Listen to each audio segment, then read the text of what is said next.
With the recent crime spike, what's the taboo subject? Why socialism and communism could spread in the US after Soviet Union fell 30 years ago? And what's CCP's tactic on Taiwan and how to deal with it?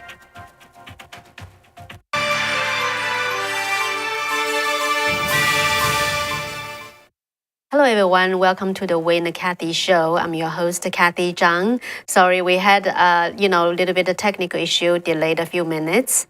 But earlier today, I interviewed Hoover Institute Senior Fellow, Professor Victor Davis Hanson, who is a classicist and a military historian.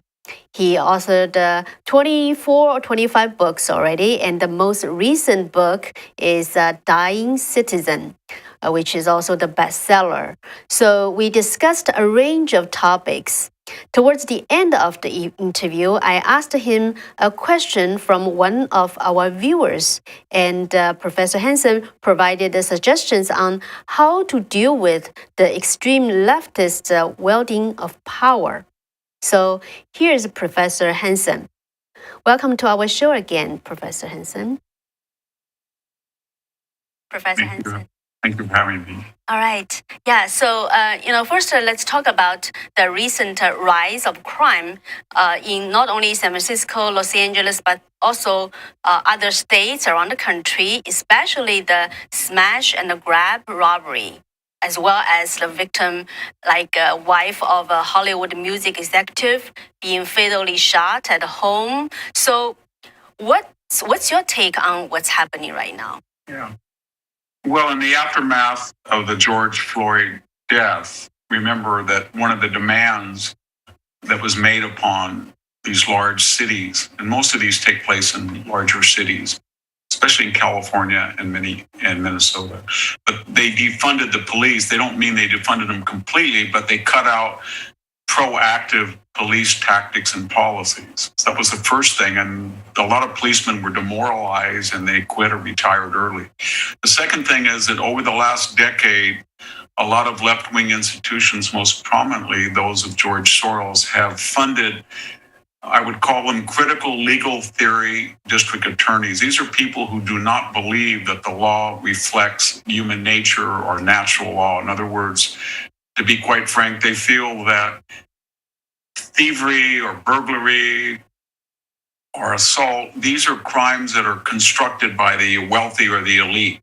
As one person wrote, it's against the law to steal, bread because the wealthy never steal bread, so it doesn't affect them. So they transmit their values onto other people. So there was a concentrated effort to redefine criminal activity as social justice cries of the heart.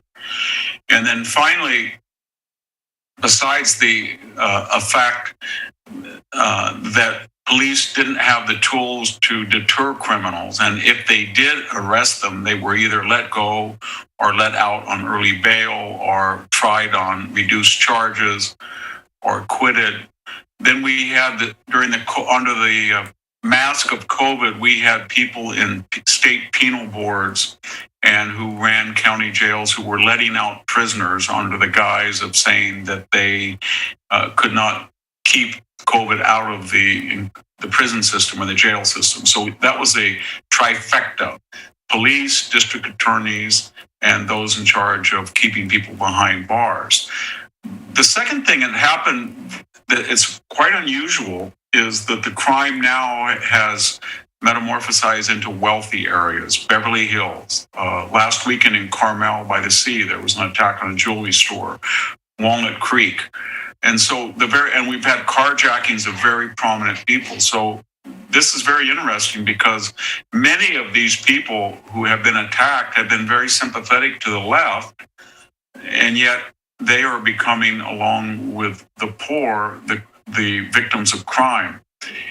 The other thing is that we don't like to talk about it. It's a taboo subject and it gets people in trouble. But the FBI statistics of which we have the latest year was 2019, suggests that on these types of crimes, murder, and by the way, we have an all-time murder rate in the top 12 cities in America, Right. 12 of them. We have never seen that.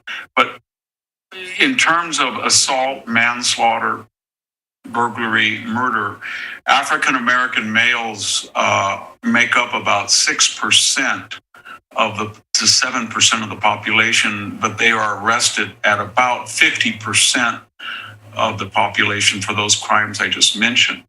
And in this latest crime wave, they seem to be, that statistic seems to be at least holding true, if not more so. So we have an existential intellectual problem. We are not addressing why African American males are committing crimes inordinately, given their numbers in the population. Is it because after George Floyd, the elites felt that they could no longer have the moral authority to deter criminals of so-called people of color? I don't know what the answer is, but it's a taboo subject, and it makes it all the more difficult, because when we talk about crime, a large proportion is committed by people whom the majority culture does not want to identify, even though it's very popular to identify pathologies by race, but not in this particular case. And so we're in denial. And as far as the Asian American community, if you look at the statistics, and I have looked at them in 2019, again, the last year that we had complete statistics, it's quite interesting because there's a lot of prominent members of the Asian American left-wing community who suggest that these Asian hate crimes are committed by whites or they're not racially motivated. But it turns out that so-called white people, 70%, are underrepresented as perpetrators of hate crimes. They are victims a little bit higher. Asians are very much underrepresented. And by that, I mean they're very rarely perpetrators, but very often victims. The same thing is true of Jews. African Americans are overrepresented by about 50%. In other words, about 13% of the population is creating or responsible for about 26 to 28% of all hate crime. The same disparities happen in rare interracial crimes. So what I'm getting at is that this country cannot discuss race and crime. And even if it's just a question of saying, well, people who are impoverished or have less economic parity with majority cultures or with other particular cultures, obviously will have problems with crime, but we don't even want to discuss it. So that's pretty much, we're in a crime spike because of the lack of policing, the lack of prosecution, and the lack of incarceration, and the defense of that by critical legal theorists on the left, and then the inability to talk about crime in terms of what 50% of the perpetrators happen to be of one particular demographic that no one wants to talk about. Mm-hmm. Yeah, as you pointed out, some of the victims are the people, like celebrities and people are well off. They support the ultra-left policies such as the soft on crime. But then now they are among the victims. So what do you think is going to happen? Very interesting. I think people take cities like Seattle and Portland, where there's been a rash of attacks against upscale suburban high-end boutique stores, or there's been carjackings of Range Rovers and high-end cars, Mercedes, Lexus.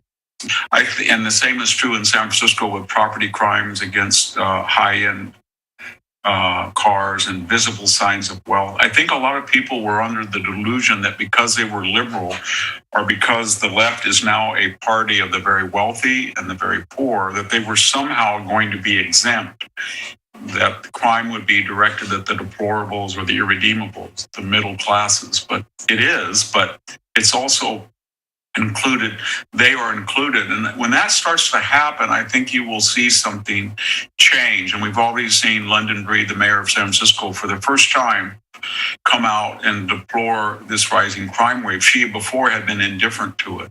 Gavin Newsom had been indifferent to it. He is now talking tough on crime. The Attorney General was indifferent to it. And there's some racist element to this, because as long as the crime stayed among the inner city, during this wave, people seem to be complacent about it. But now that it's making it very hard for very wealthy people to shop in safety, to park their car, or indeed to drive a high-end car visibly on the street, I think you'll see beefed up budgets for police and a return to some type of deterrent to stop this crime rate. That's the only thing that will stop it. The criminals are not stupid. People are very condescending when they deprecate their intelligence. They're actually very smart people. And they, in cost of benefit analyses, have come to the conclusion that the chances of paying or getting caught are very few, and the chances of either hurting somebody or taking something that's not their own are very easy and high. And so they make that risk. There's no risk assessment as far as they're concerned that is on the downside. Mm-hmm. So would you think this gonna, kind of ring a bell to those people who support the leftist policy? Would that just ring the bell to them? Or yes, people always say, yeah, the pendulum will swing back. How do you predict?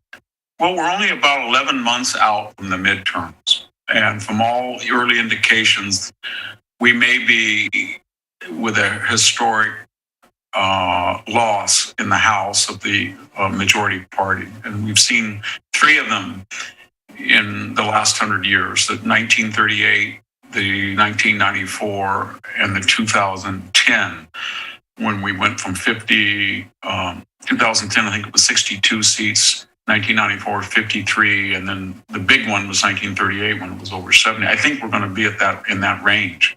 And I think the Democrats are worried they're going to lose the Senate as well.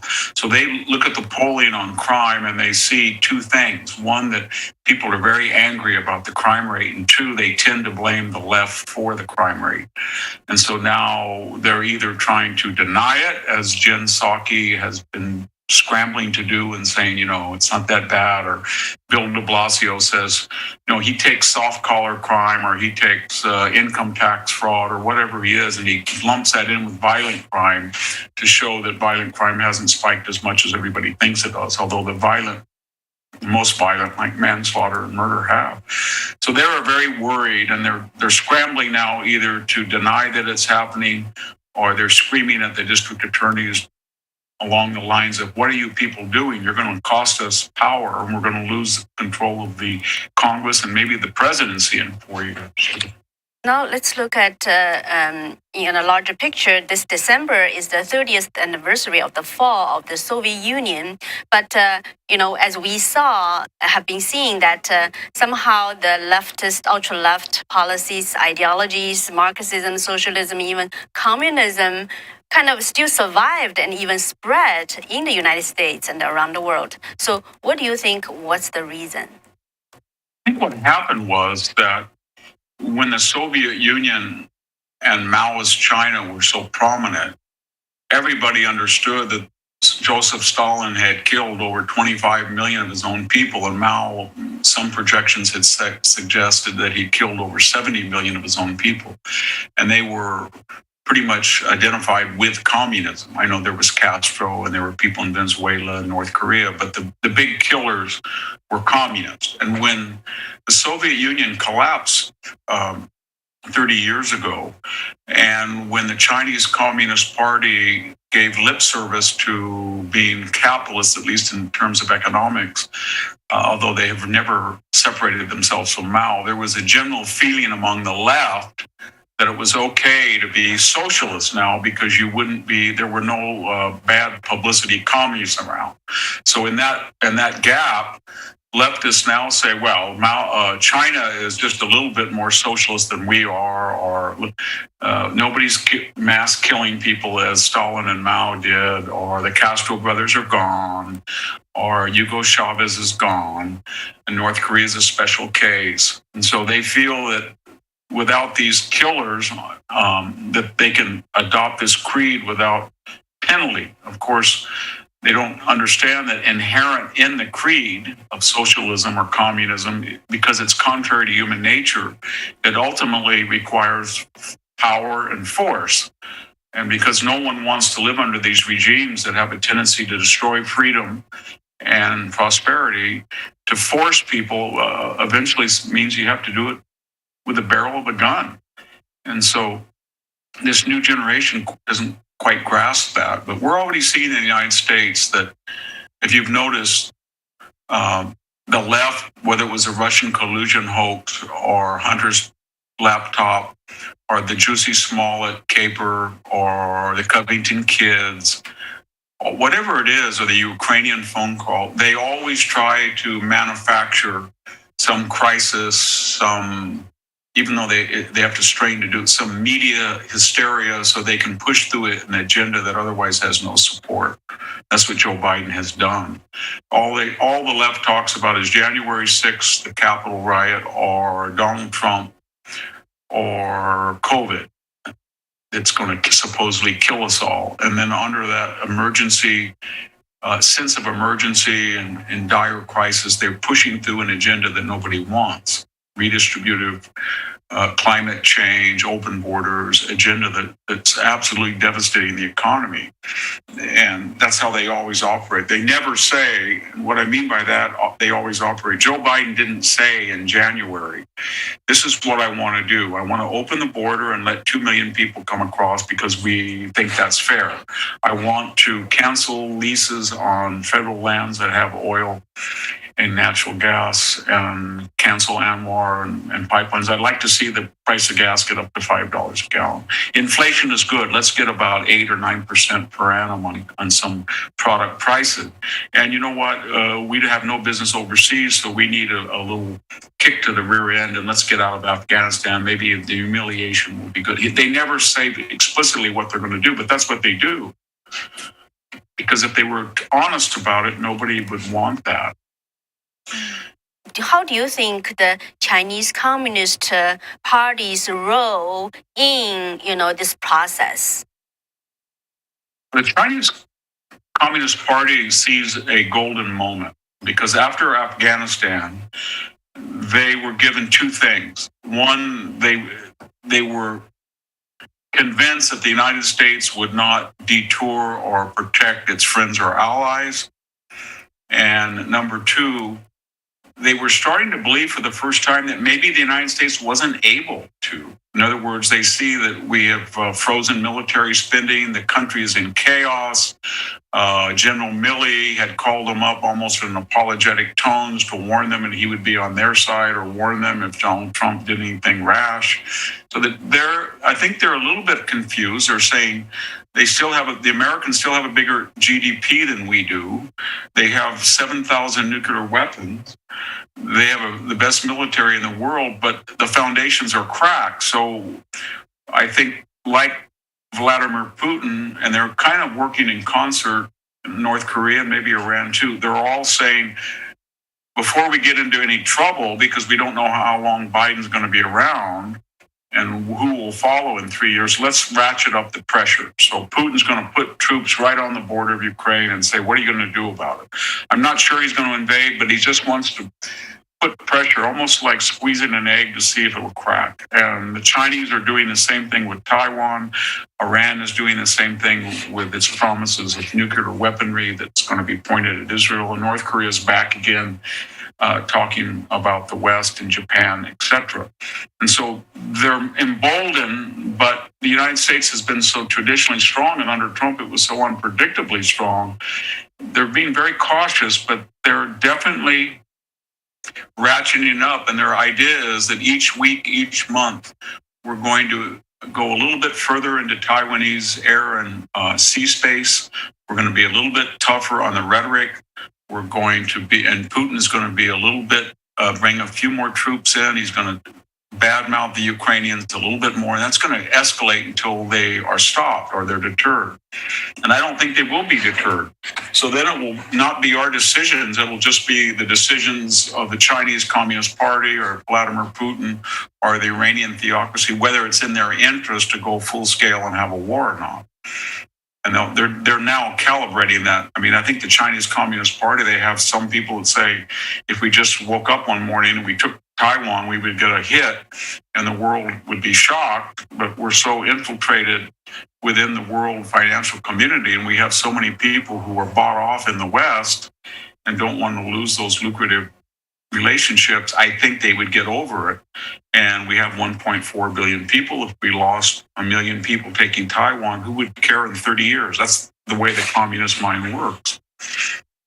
Yeah, actually, a lot of people are concerned about, the CCP is gonna, whether it will really attack Taiwan. So, what's your assessment, also in terms of the military power of the CCP doing that versus Taiwan's own military power and the United States power?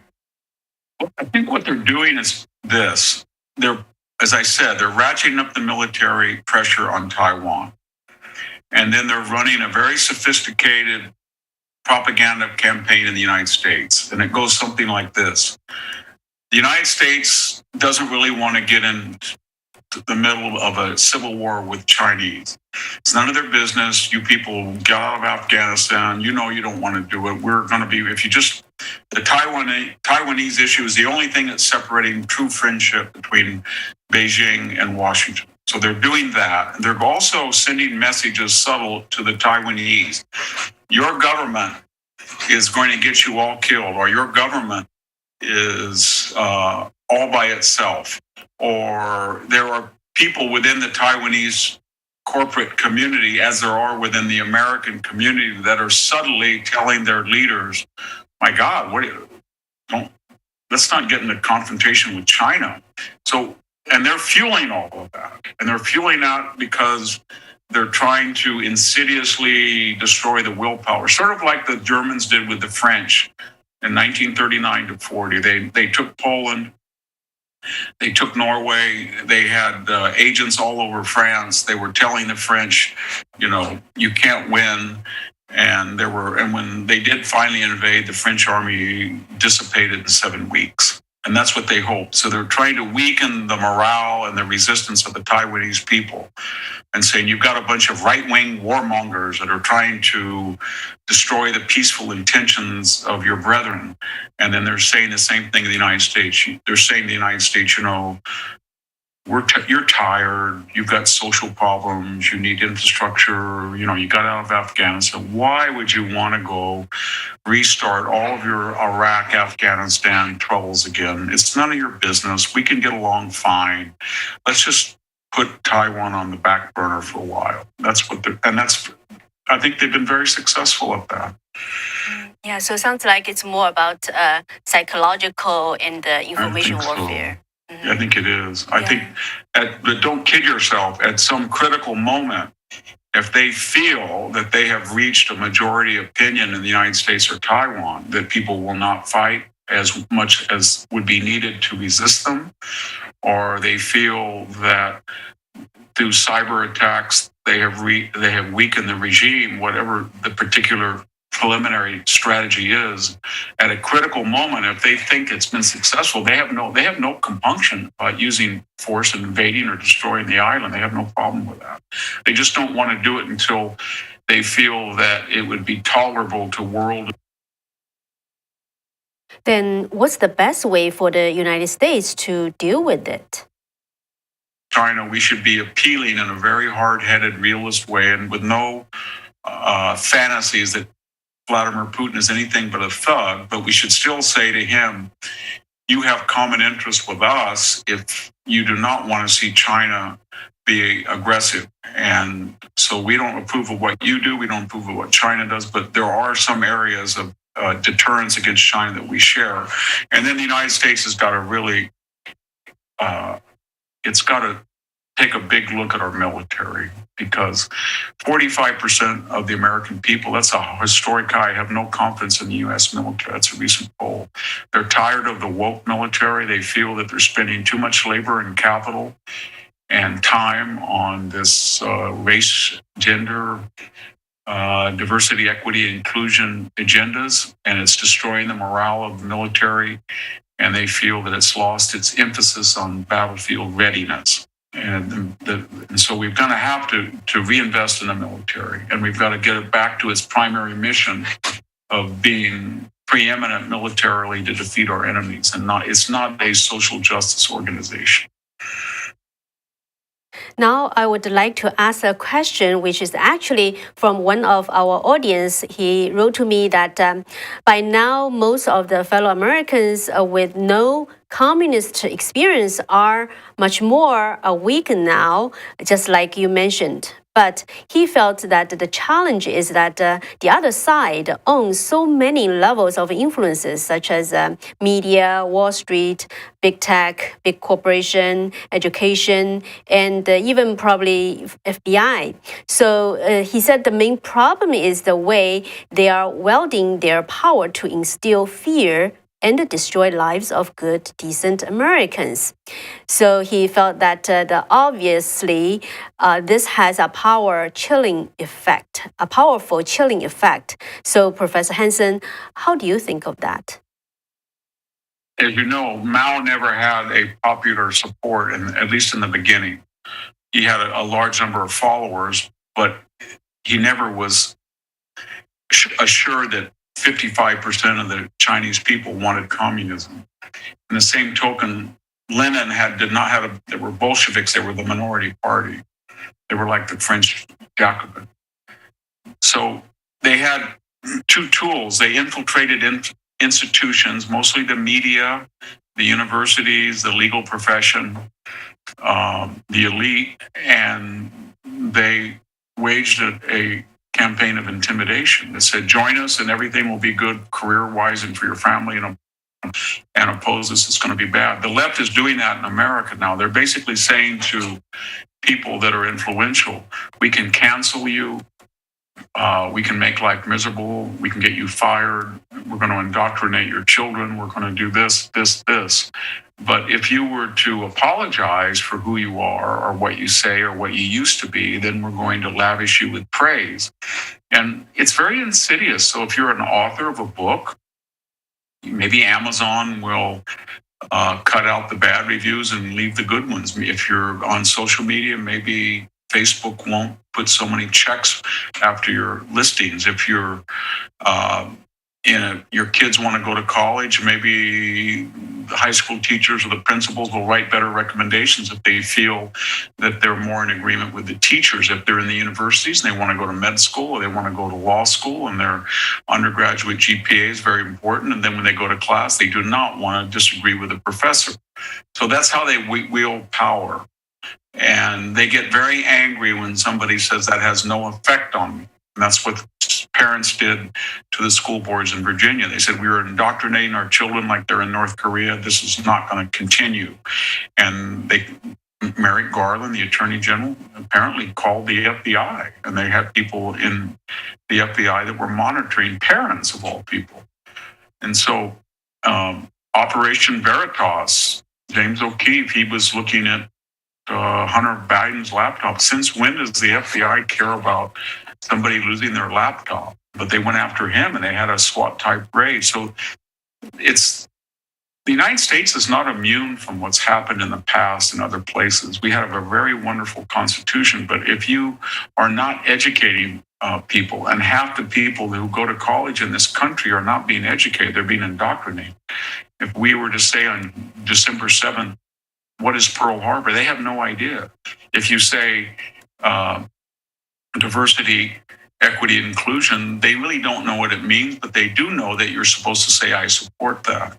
And it's insidious. I mean, I just had to finish a mandatory 2-hour workshop on sexual harassment, but it was mostly diversity, exclusion, and equity and inclusion. And it was pretty much brainwashing.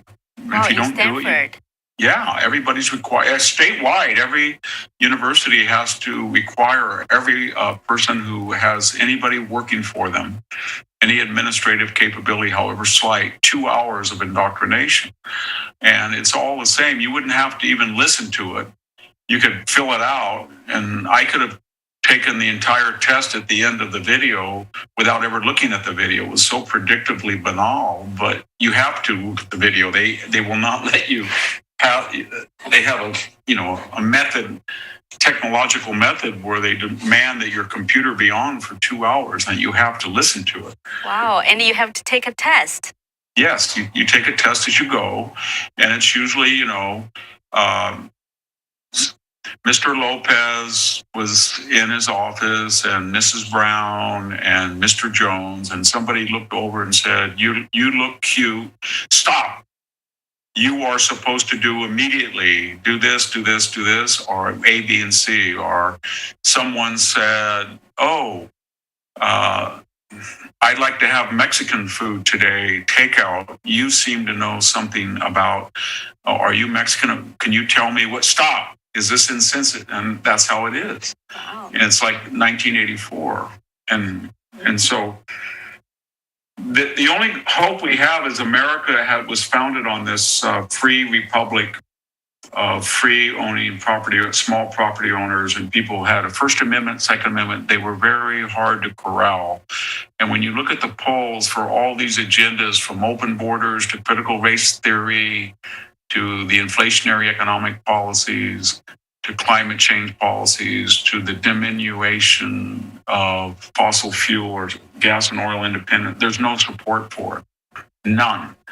They're all polling below 50%. Joe Biden has 55 to 57% negatives, all in 10 months.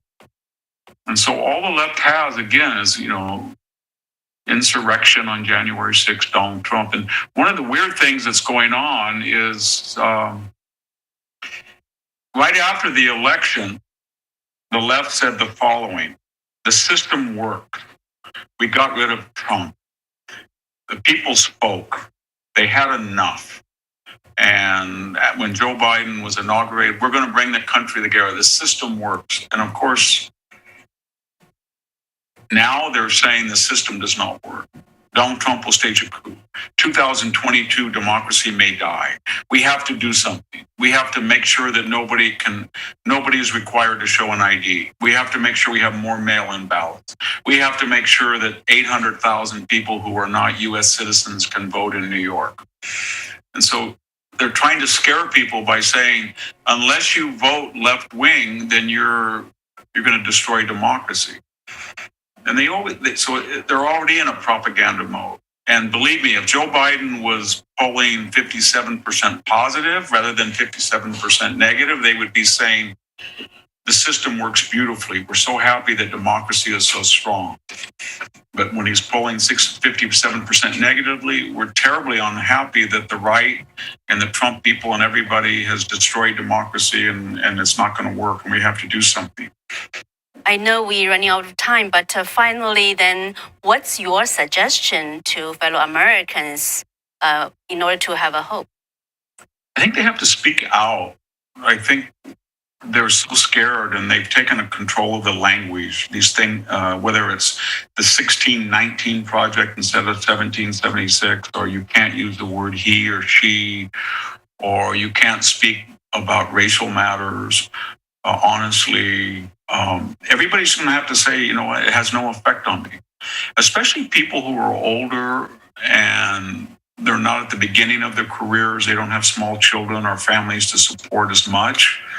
People like myself, I'm 68. I'm a tenured Professor Dash Fellow at the Hoover Institution at Stanford. So I think it's my responsibility to speak out and challenge the majority view and let them do their worst to me, and I'll try to do my best to them, and we'll see who wins. But if you don't strike back, then you deserve what you get. We saw that in Virginia. Those parents took on the school boards and they won. And a lot of people are now pointing out every day what the left is doing, and it's no accident that they're polling terribly. There's people who are speaking out about the border. They're speaking out about inflation. They're challenging the Biden administration all the time. And you can see that the left is getting very angry. They want to stop.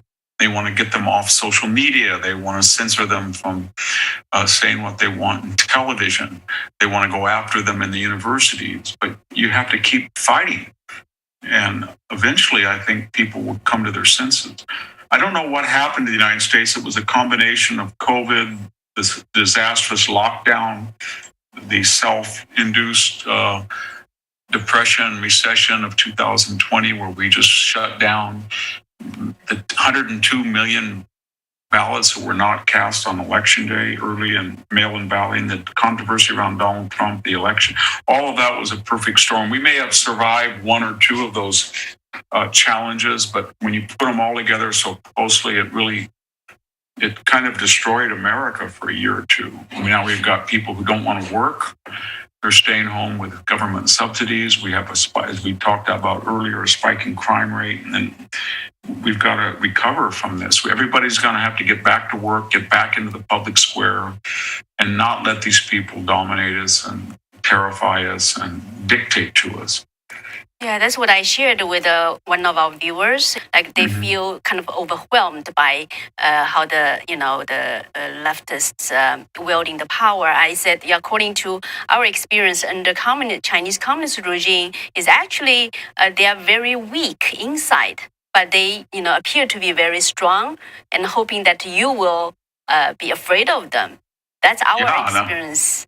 I think it is. And I think I can see it in the Asian American communities where young Asian American students, first generation, second generation, they go to the university and immediately they're targeted by left-wing indoctrination and saying, did you know your parents are victims of racism? Do you know that you've been oppressed? You know that the majority culture hates you? And you know who your natural allies are? They're people of color, Latinos and blacks and leftists, gays, transgender, and then it makes it very hard for a person to be empirical. And so if you have an epidemic of anti-Asian crime and you know that African Americans, you know that from data, are overrepresented given their numbers in the population versus their numbers who are perpetrating the crime, and yet we see so many young Asian American writers that say this is racist to suggest that, and this is not true, and don't believe the videos you see, and those subway photos are lying to you. And so they're very sophisticated, but everybody has to say it's not about race, it's about the truth. And we're going to speak the truth, and we don't really care who's offended, because if you don't have the truth, you don't have anything. Yeah. Exactly. Yeah, because we totally know how the communists work. They try to make you fear, but if you don't fear, then they cannot do anything, actually. Yeah, they do. Most people don't have ideologies. They're sitting in the middle and they're saying, is the left going to win or conservatives going to win? I want to join the winning side. And for a while they thought the left was going to win. And we have to show them the left is not only going to lose, they're going to lose big time. They're going to lose the House, they're going to lose the Senate, they're going to lose the presidency. And people are not going to put up with it anymore. And people who commit crimes are going to go to jail, and they're going to stay in jail. And we're going to close the border, and we're going to we all love immigration, but it's going to be legal. And we're not going to have inflation, and we're going to beef up the military. We're going to help our friends and hurt our enemies abroad.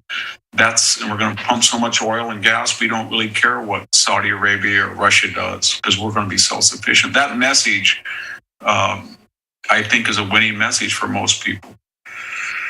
Yeah, after all, everyone, when it comes to themselves, if they feel they lose the freedom and liberty, then they probably will wake up.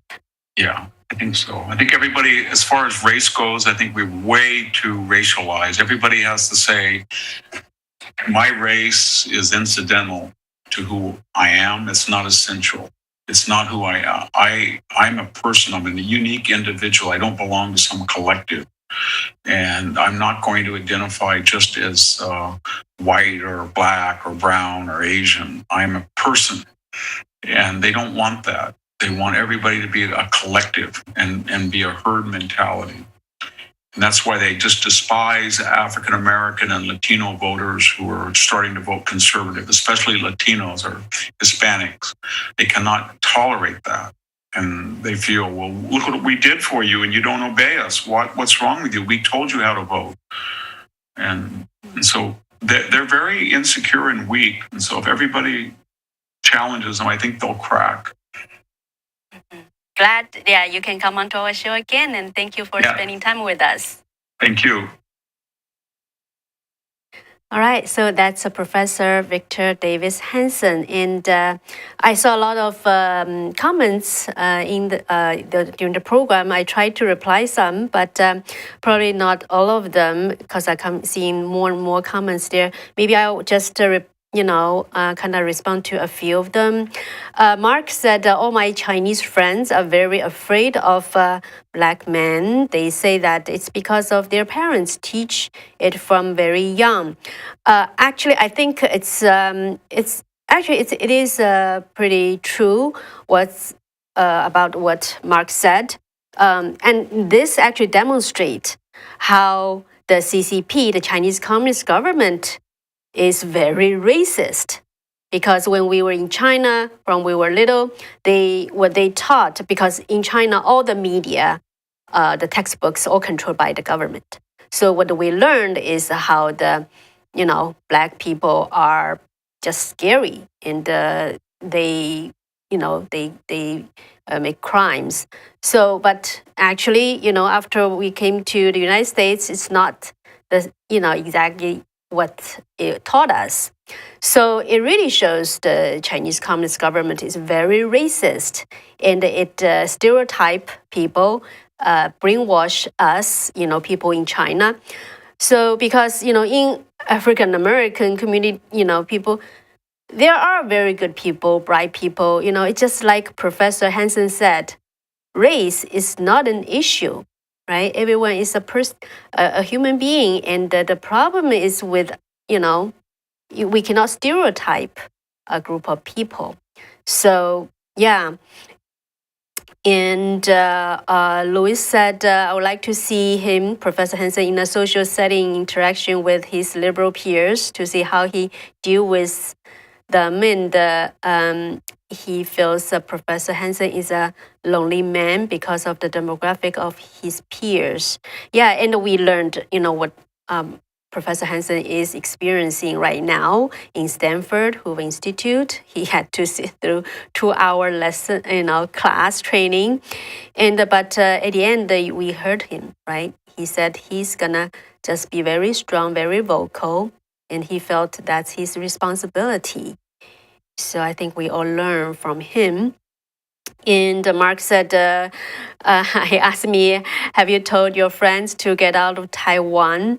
No, actually, first of all, it's just not realistic. Taiwan has more than 23 million people, and most of them just don't have the ability to go abroad. And but more importantly, I think CCP, the Chinese Communist government, they just want to scare people and make people surrender before they do anything. They try to win the war without probably shooting or things like that. But like I said, shared with Professor Hanson, based on our living experience under Chinese Communist regime, those communists, they are very weak actually internally, inside themselves, because truth will win, right? And people with a faith will win. So yeah, I would not suggest my friends from Taiwan to get out of it, but rather they should strengthen themselves. And we saw like a warrior in a garden. Sorry to hear that you lost your job for 30 years for not showing, the Vax card. And so, yeah, sorry to hear that. This is, the price people are paying for standing up to their beliefs. So I think a lot of people would applaud you. And on the other hand, we hope you will be able to go through that well, find another job, or, really, yeah, some people would have to pay some price. But if you believe you are doing the right thing, so I think that's most important. And this is what I shared, the question I asked Professor Hanson. That's from one of our viewers, Patrick. He agreed that I can share that. And so what I wrote back to him is that really I can understand totally how, people like him and other fellow Americans feel. It's like waking up from a very bad dream. and find that your own house, your own home being invaded and you are being evicted. But based on truly on our own living experience under Chinese communist regime, the best way to deal with such an aggression is not to fear and not to back down, because the other side is actually really weak, and this is usually why they appear to be so aggressive and powerful. They want you to back down. But once you stand up to them, then, and when more people, more folks stand up to them, then you will find they are not so powerful because the truth is not on their side. So right now, it seems to be bad. It maybe seems to be pessimistic, but it's actually the opportunity for more people to learn about the truth and to make conscious choice. One example really is the people who practice Falun Gong in China. They were in the most recent history in China, they are experiencing the worst, the most severe human rights abuse by the Chinese communist regime. But, with their faith, believing in the principles of truthfulness, compassion, and tolerance, they're really holding on to those principles, practicing them. And, over the past 23 years, 22 years, or 23 years, they've been experiencing, just very, very cruel persecution. But, when they don't back down, actually, the Chinese Communist Party just really never encounter such kind of people with, really holding on to their value, their faith. And actually, people, they're getting stronger.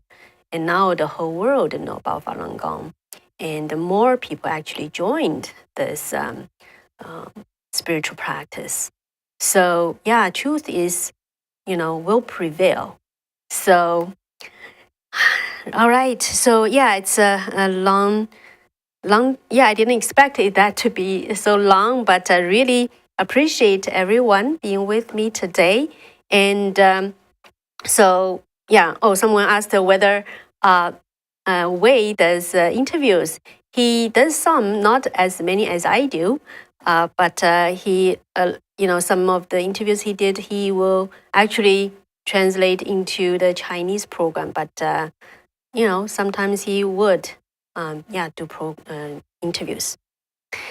All right, so I think that's it for now. For today, it's or almost 50 minutes. All right. Again, really appreciate you being with us, and please share this video if you like it.